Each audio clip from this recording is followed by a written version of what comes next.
Terbukti berhasil, cara mudah atasi anak malas belajar.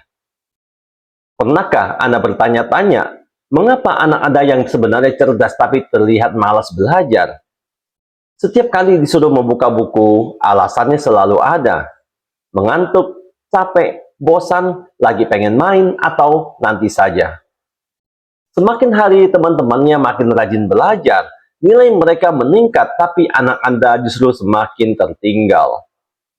Yang sering membuat orang tua frustasi adalah Anda tahu anak Anda sebenarnya punya potensi yang besar, namun potensi itu seperti pintu yang tidak pernah terbuka karena ia tidak termotivasi untuk belajar.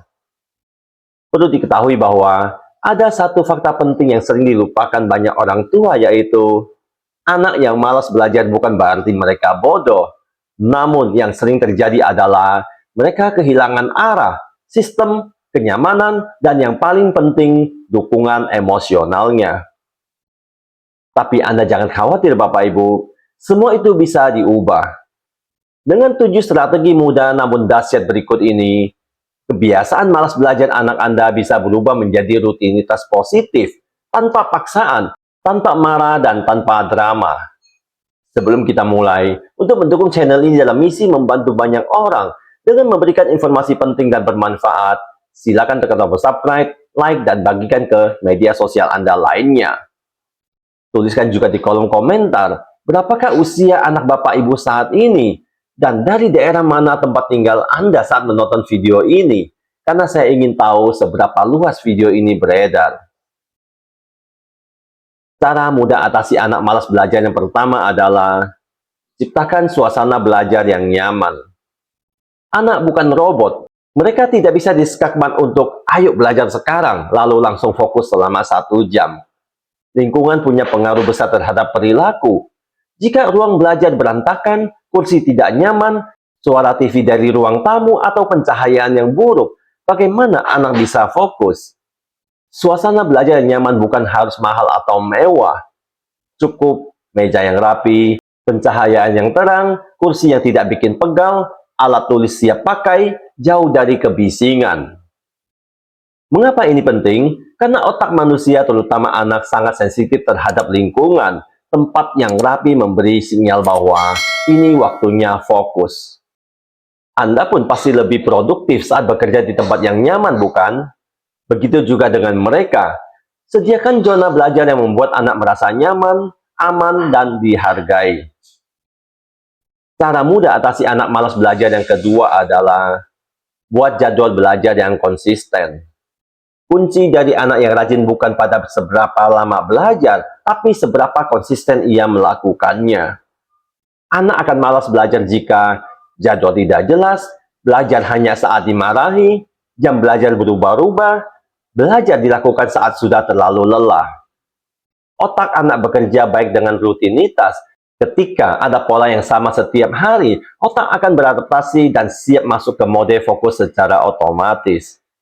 Anda bisa membuat jadwal belajar 15-30 menit per hari.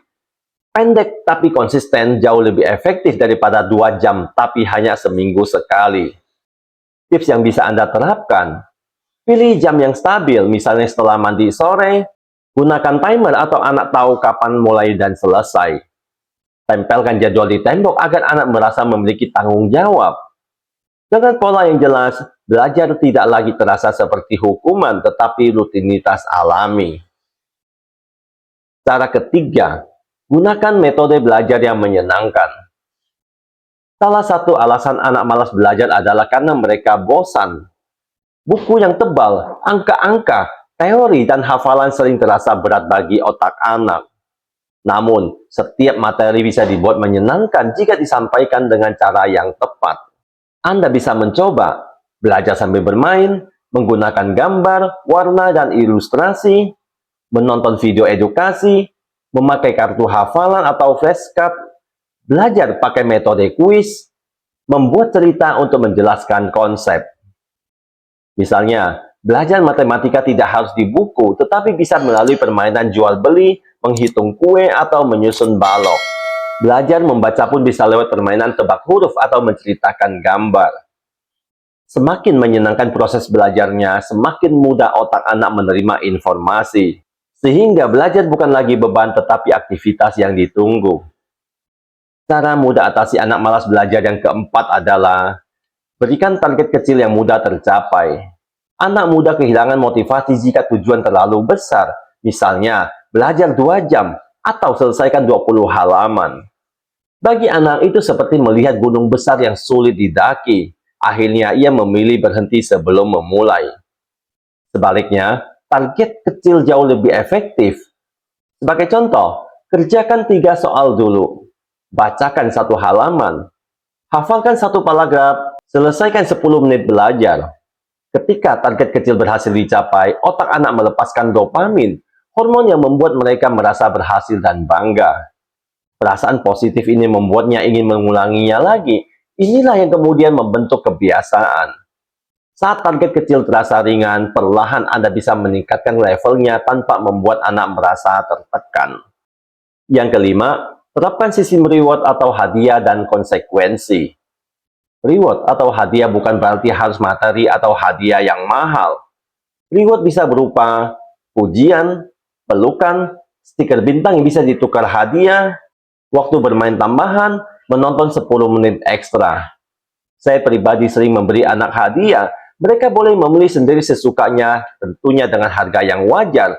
Jika mereka berhasil mendapatkan nilai ulangan 80, 90, dan 100. Tujuannya adalah memberikan penguatan positif sehingga anak merasa bahwa usahanya dihargai. Di sisi lain, diperlukan pula konsekuensi logis, bukan hukuman emosional. Misalnya, jika tidak belajar, waktu main berkurang. Jika PR tidak dikerjakan, gadget disimpan lebih lama. Konsekuensi harus logis, konsisten, dijelaskan sebelumnya, tidak dilakukan saat marah. Ketika reward dan konsekuensi berjalan seimbang, anak belajar bertanggung jawab atas pilihannya. Sampai di sini, apakah Anda sudah mulai paham apa yang harus dilakukan dan poin mana yang sudah Anda terapkan kepada anak-anak Anda agar rajin belajar? Tuliskan di kolom komentar. Yang keenam, batasi distraksi seperti gadget dan TV. Anak tidak bisa menolak godaan. Bahkan, orang dewasa pun sulit fokus kalau ada ponsel di dekatnya. Gadget adalah distraksi terbesar yang membuat anak malas belajar. Bukan hanya karena konten yang menarik, tetapi karena notifikasi dan visualnya memancing dopamin yang membuat otak ketagihan. Langkah sederhana yang bisa Anda lakukan. Matikan TV saat jam belajar. Simpan gadget di luar ruangan belajar. Aktifkan mode pesawat. Hindari membuka media sosial di depan anak. Dengan lingkungan yang minim distraksi, fokus anak akan meningkat drastis. Tapi ingat ya Bapak Ibu, bukan berarti gadget harus dihilangkan sepenuhnya. Gadget tetap bisa digunakan sebagai reward atau sebagai alat belajar asal terkontrol. Dan yang terakhir adalah bangun komunikasi positif dengan anak. Inilah poin yang sering dilupakan orang tua. Banyak anak malas belajar bukan karena materi yang sulit, tetapi karena mereka takut dimarahi, merasa tidak didengarkan, merasa dibanding-bandingkan, merasa tidak cukup baik. Saat anak belajar dalam tekanan emosional, otaknya tidak bisa menyerap pelajaran dengan optimal. Yang mereka pikirkan hanyalah, aku harus menghindari dimarahi. Komunikasi positif berarti mendengarkan perasaan anak, memahami kesulitannya, tidak meremehkan keluhan, tidak membanding-bandingkan. Memberi dukungan emosional, tanyakan hal sederhana seperti, bagian mana yang menurutmu susah? Kalau mama atau papa bantu, kamu mau mulai dari mana dulu? Dengan cara ini, anak merasa dihargai. Perasaan aman membuat mereka lebih berani mencoba dan lebih semangat belajar. Mengatasi anak malas belajar bukan tentang memaksa, bukan tentang marah-marah, dan bukan tentang membanjiri anak dengan les. Ini tentang membangun kebiasaan, suasana, dan emosi yang membuat anak ingin belajar dengan sendirinya. Setiap anak berbeda, tidak ada metode instan, tapi ketika 7 cara ini diterapkan dengan konsisten, hasilnya akan terlihat sedikit demi sedikit, dan perubahan kecil ini akan membuat dampak yang luar biasa. Karena anak yang semangat belajar bukan hanya punya nilai bagus, tetapi juga punya kemandirian, rasa percaya diri, dan masa depan yang lebih cerah.